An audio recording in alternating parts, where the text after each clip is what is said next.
got a Sherman rolling up. Well, boys, Mercury Arts and Off-Road Industries have done it again. Mercury Arts. Mercury? Why did y'all have to pick a name that's so hard to say? Anyway, in this latest update, Operation Clean Sweep, not only did they bring to the game fully fleshed out interiors, something that was on the original Periscope Games devs to-do list for half a decade.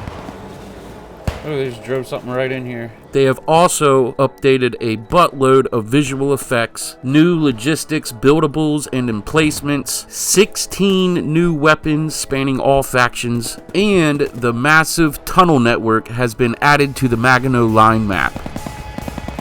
In the hedgerow northeast of For those of you following the channel, you may remember a video I did just a month ago where I briefly talked about how that most recent update would eventually be looked back at as the exact moment in time where everything changed for Squad 44. The funny thing is, I don't think it was even actually an update, more so a patch. But what made this patch so important is that this is when professional coders finally got their hands on the game and untangled years worth of spaghetti code. Let us not forget, my favorite game of all time was built from the ground up, or should I say off of the OWI core, built from the squad core up by amateurs, regular old gamers like you and I. They fell in love with the visceral gunplay of Squad and decided they wanted exactly that, but within the setting of the epitome of all war, World War II. That last update was monumental, and now, in just a month's time, we get this. Operation Clean Sweep, bringing to the game a buttload of new, fresh graphics, visual effects, logi buildables, new weapons, and something I honestly thought would never come to the game, the massive tunnel network of the Maginot line.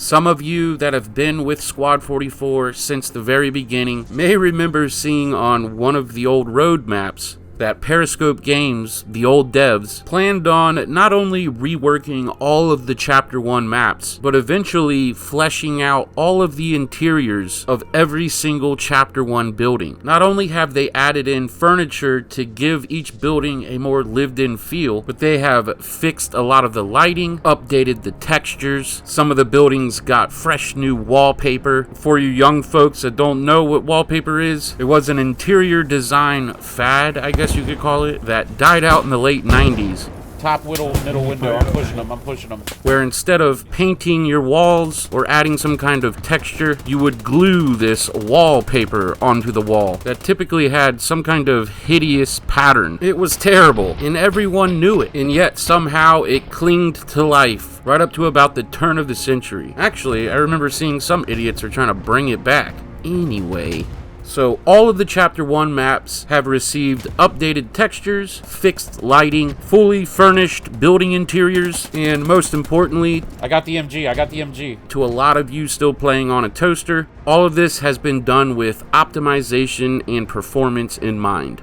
Optimizations, performance, or aside from how well a game generally runs, I have always said it's really the little things that tend to add up over the years that really makes a game great. I feel like dev teams, especially in the AAA space, focus entirely too much on what they call massive content drops. Too many of their updates are focused on bringing into their games new weapons, factions, and or maps, when I feel like sometimes little features or mechanics can slowly but surely begin to pile up, ultimately being far more important to the gameplay experience than a handful of new weapons and maps. And within this same kind of category of development are small but rather important fixes. For instance, the Squad 44 devs have finally made the Lee infield animation to be much more realistic. They've finally added the Polish flag to Polish layers, and my favorite little tidbit of this update, machine guns and mortars are now usable by both teams. That's right, we can now jump onto and use enemy machine guns and mortars.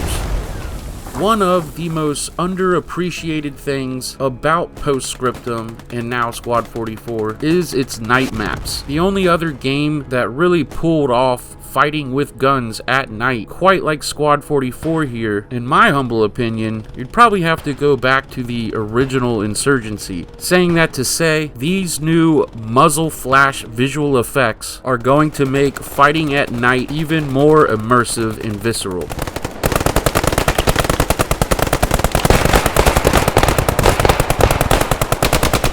Now, I assume I am probably in the minority in favoring these types of updates over those massive content updates with new maps and weapons and factions. I am curious what you guys think, though, so let me know down in the comments. I suppose, most simply worded, would you rather have big content updates with maps and weapons, or the more feature and mechanic heavy updates similar to Operation Clean Sweep here? Now, granted, we are definitely in an era of Squad 44's life where these more gameplay tweaking style of updates are very necessary. Now, from what I understand, and everyone watching should definitely take note of this, OWI, Mercury Arts, and Squad 44 have only a 1-year plan here, meaning the people, the businessmen that are putting up the money That MSP is in the red zone. Is he dead? Holy crap, I don't know. Yeah, he should be dead. to, for lack of a better word, right the ship, have only planned 1 year ahead. Now, does this mean if the game is not a success by then, it will ultimately die? I don't know. But it's definitely something people like myself, people who Squad 44 is their favorite game, should remember.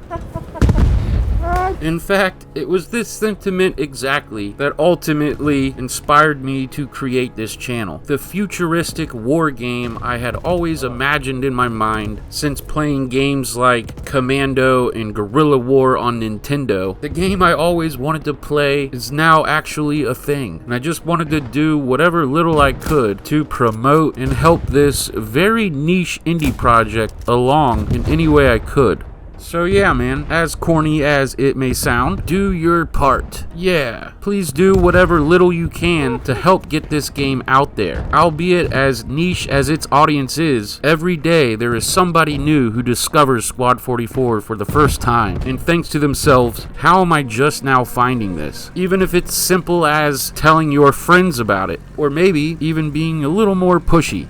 We all know these milsim games have a very steep learning curve, which doesn't necessarily mesh well with new societal trends of everyone having the attention span of an earthworm. If you're lucky enough to be a gamer that has a group of gamer friends, you may just need to take them by the hand, eventually guiding them into those awesome immersive moments that got us all hooked.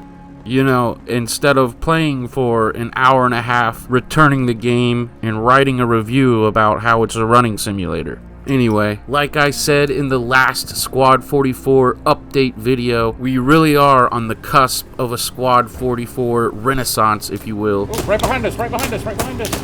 In just one update and 1 month later, the blatant proof of that statement is evident. Uh-oh, grenade.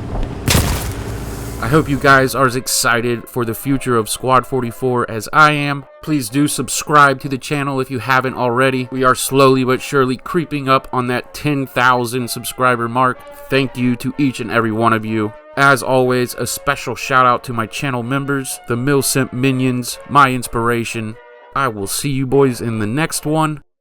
Y'all be good to each other.